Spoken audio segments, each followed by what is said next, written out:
Hello, everybody. Welcome back to another edition of Sportsbook Confidential. My name is John Sullivan, and I'm coming to you live from the FingerLakes1.com studios in Seneca Falls, New York.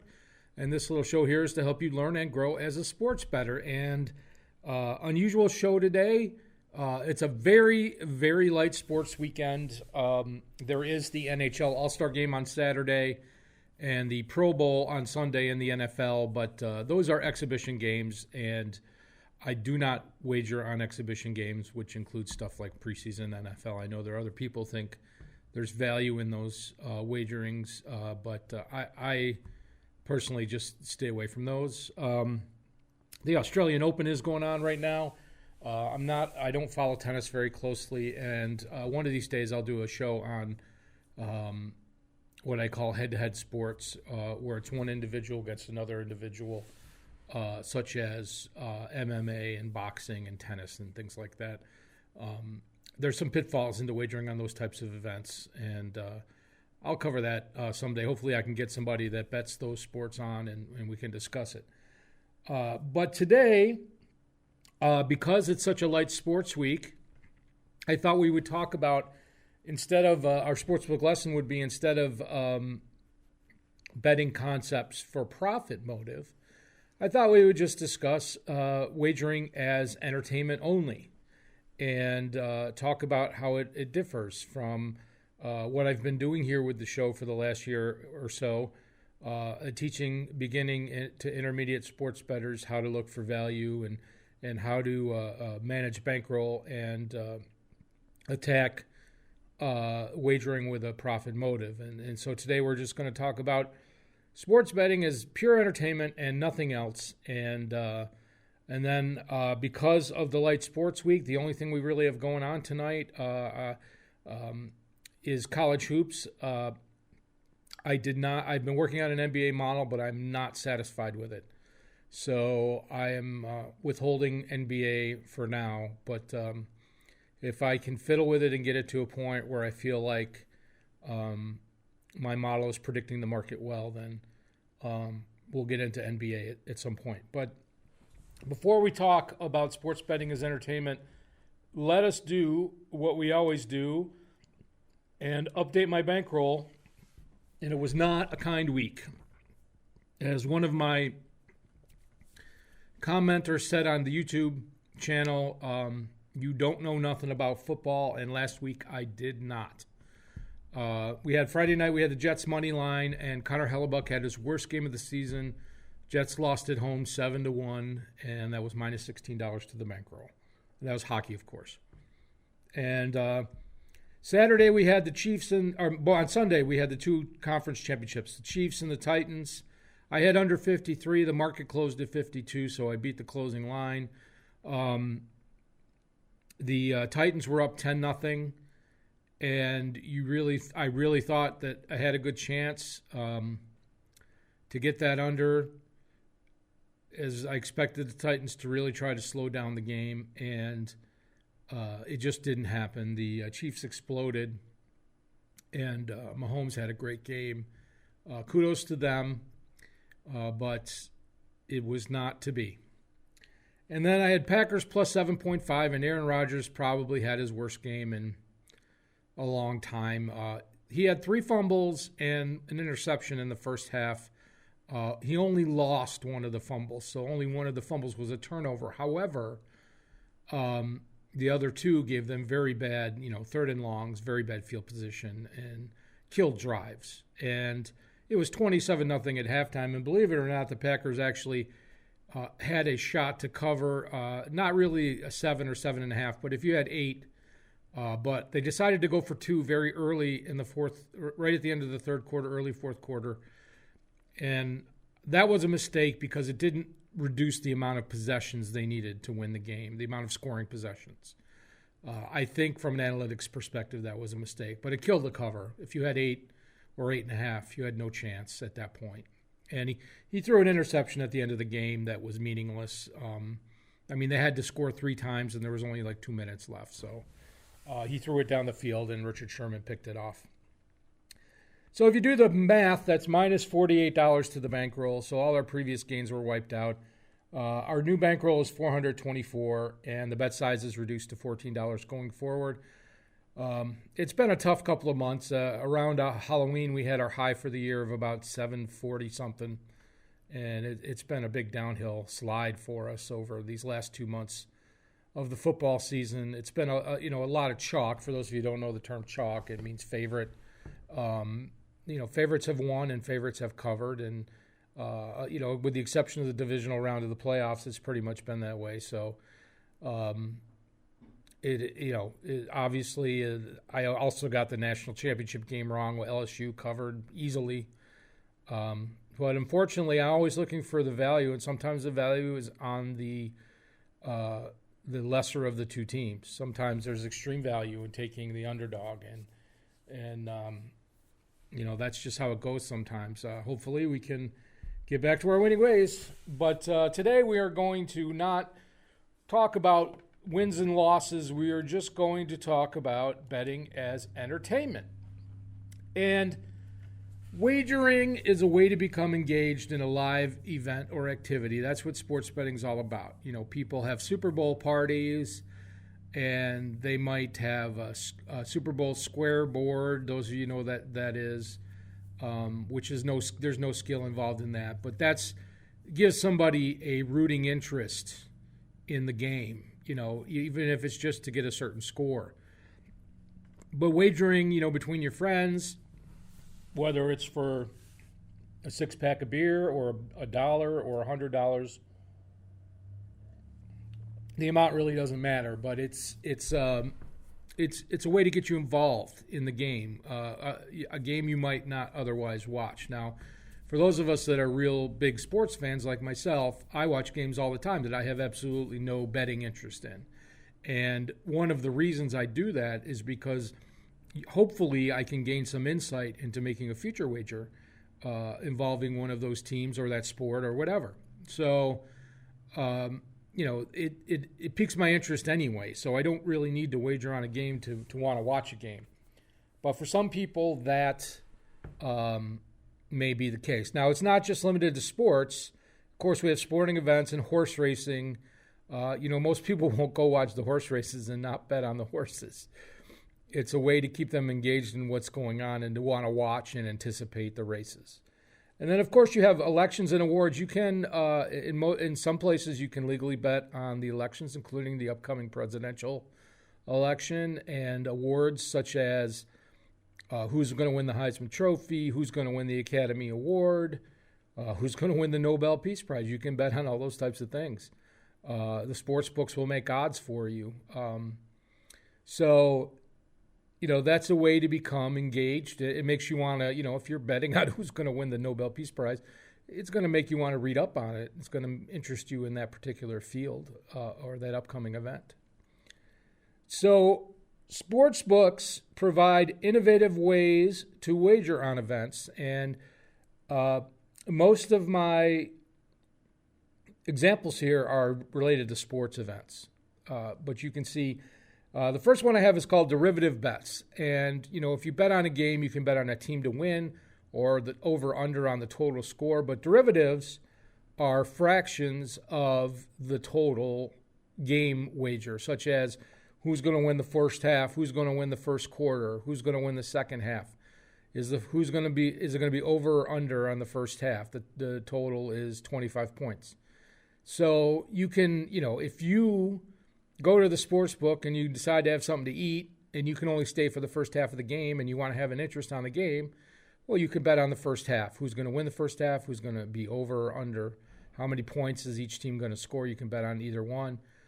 They offer those types of wagers so that you can be engaged in the event while you have time, and then you can, cash out your bet if you win and leave. And then, of course, we have live in-game wagering, and in New York, we can only do this at the sports book while the game's going on. But they have the kiosks, and you can go walk right up in the middle of the game, and then you can bet on which is the next team that's going to score, and they have odds for each one. So things like that. Who will have the next field goal? Who will have the next interception? Who's going to have the next three-point basket?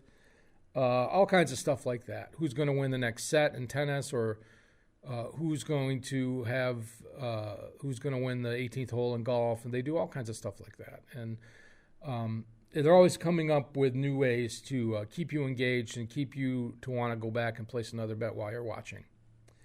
And then, of course, we have futures bets, and those are great because you can spend a couple of dollars now, and it'll engage you later on in the year. It's kind of like a layaway wager. You can bet on who's going to win the World Series. You can bet on who's going to win the Kentucky Derby. You can bet on who's going to be MVP of the American League. So you can place a $5 wager on a person or a team and keep, and that obviously they're not going to say who the MVP of the league is until December. So that's a whole year from now. So that'll keep you engaged for a year. That's a good value, entertainment value for your dollar. It's not something that's going to be over in 20 minutes. And then, of course, we have proposition bets, also known as prop bets. And I'm going to do the Super Bowl show next week, of course, Friday before the game. And we'll talk lots of prop bets. And we'll go over which ones I think have value, because that's the biggest day of the year for proposition betting. But prop bets are lines that the Sportsbook makes on all kinds of things that really have nothing to do with the outcome of the game, or very little, such as how long is the national anthem going to be? Is it going to be over or under a certain amount of time? How many punts are going to be in the game? If there are going to be more than 8 punts or less than 8 punts? So is there going to be a safety, yes or no, in the Super Bowl? And that's usually like plus 800, somewhere in that range. And teams will often take a safety intentionally in certain circumstances at the end of the game. Those are just a few examples of many, many, many. I could talk for 20 minutes about all the types of proposition bets. But you could say they have proposition bets on the Oscars. Will somebody, thank Scientology in their acceptance speech? How many Oscars will this movie win? Over, under 3.5. So, yes, you cannot bet, in New York State, you cannot bet entertainment props, but in other jurisdictions you can. And I'm just saying that those are offered in some places.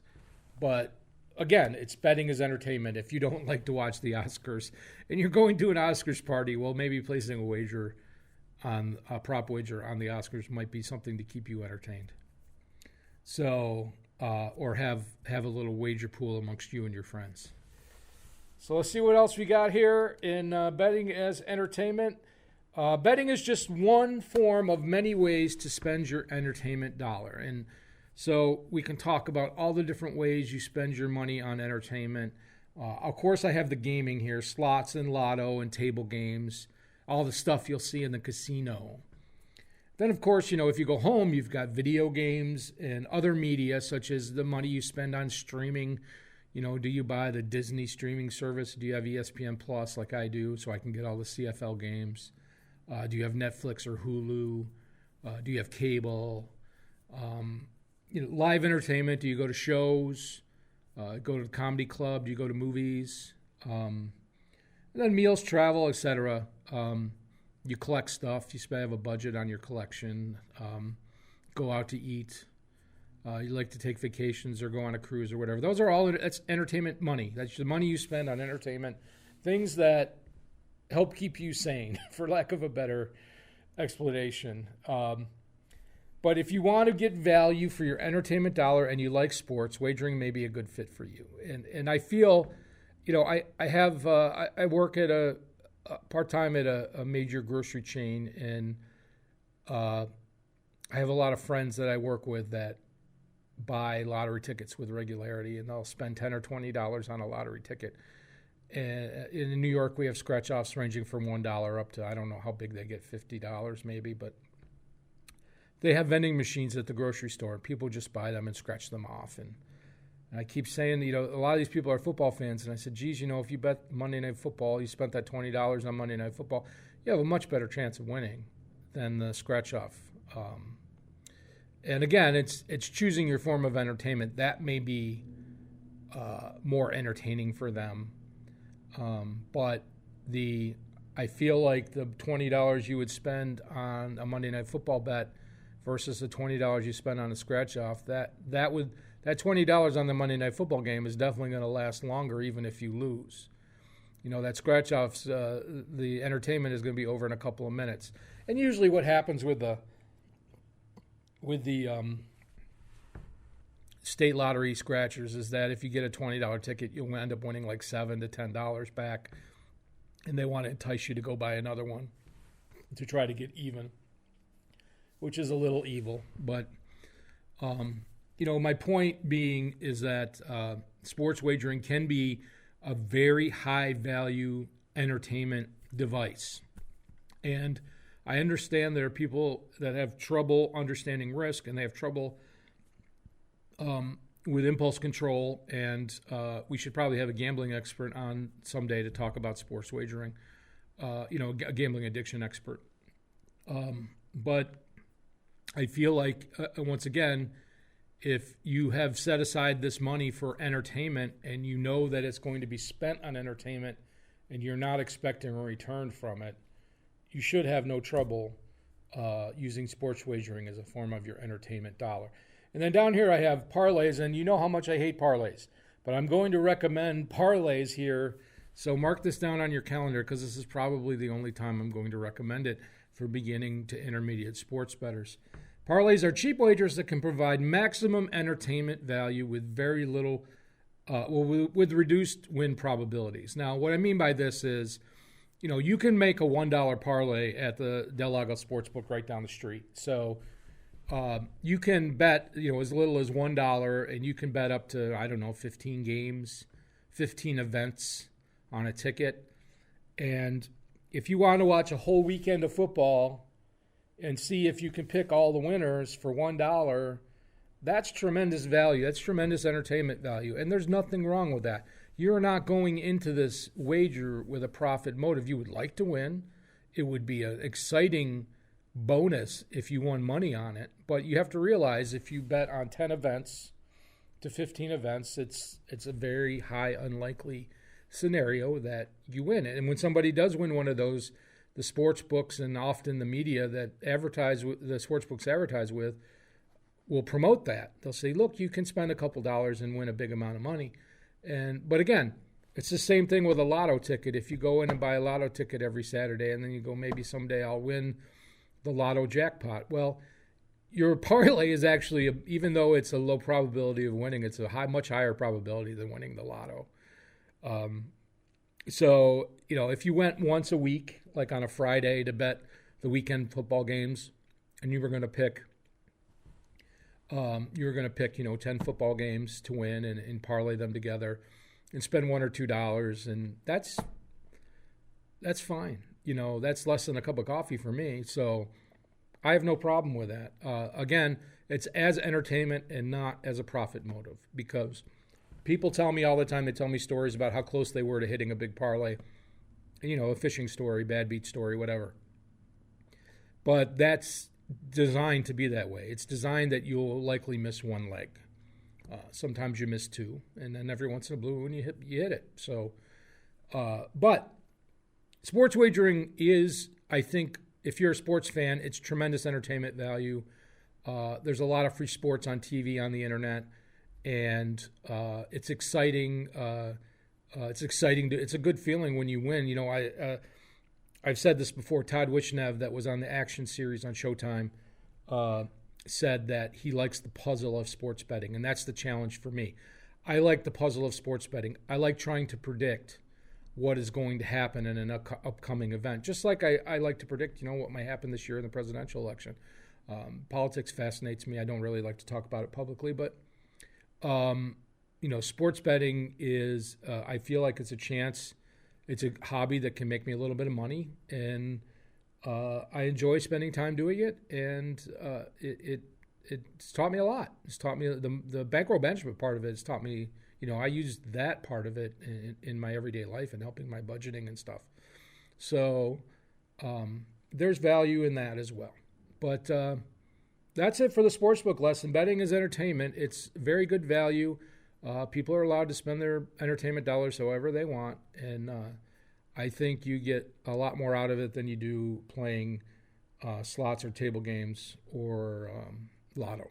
So that's it for the sportsbook lesson today. And what we're going to do, since there's almost no sports besides NBA, besides basketball, we're going to do college. And there's two Big Five games, or Big Six, I guess I should say. The six major basketball conferences. And we have a Big Ten matchup, Wisconsin at Purdue tonight at 7. Purdue -5, 116. These two teams are very evenly matched. And they're both struggling to find themselves. But they're evenly matched in tempo. They're evenly matched in pretty much all the stats except for free throw percentage. Wisconsin has about a 10%. They're about 77% as a team. And Purdue is like 68% as a team. So Wisconsin getting 5 here, I think, is Purdue is very good at defending three-point shooting, but Wisconsin has a good passing game, and they can overcome that, I think. I really like taking the points there. And there's not really any major personnel issues in that game, and I'm not going to dive too deep into it. But the second game is Marquette and Butler, and here you have two teams. Marquette's won 3 in a row. Butler's lost 3 in a row. Butler this past week lost one of their rotation players to injury. He was not a big minutes guy and not a big scoring guy, but he was part of their rotation. And you have Marquette, who is in the top 10 in three-point shooting in the country, and they're in the top 20 in rebounding in the country, and they're getting 6.5 points. This game makes absolutely no sense to me. I feel like all day, every day, you would take the 6.5 here. It could be a trap game. Sometimes playing on Friday nights, if the teams aren't used to playing on Friday night, then it can throw them off a little bit. But I feel like everything on the stats, screams take the points here. So 6.5 is a very juicy number. That's more than 2 possessions. So I really like that. So to wrap things up, I'm going to take both games here, make it interesting, and try to get off the schneid after last week's 0-3 debacle. I'm going to take Wisconsin +5 at -112, and I hope they hit their free throws. And Marquette +6.5, which I feel is the strongest play here at -113. You're getting you figure 2.5 points for home court advantage, and you're still getting almost 2 full possessions, 2 possible max possessions for Marquette. So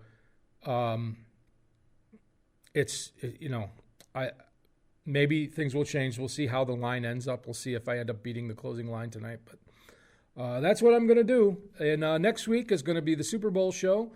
We'll do all the props, and we'll break down the game, and hopefully we'll have lots of interesting wagers you could make if you plan on going to see it at the Sportsbook or whatnot. And thanks very much for tuning in. We're having a little short show today because we just didn't have a lot of sports content, but I appreciate you taking the time, and I'm going to play the outro music for you, and take care, everybody. Good luck.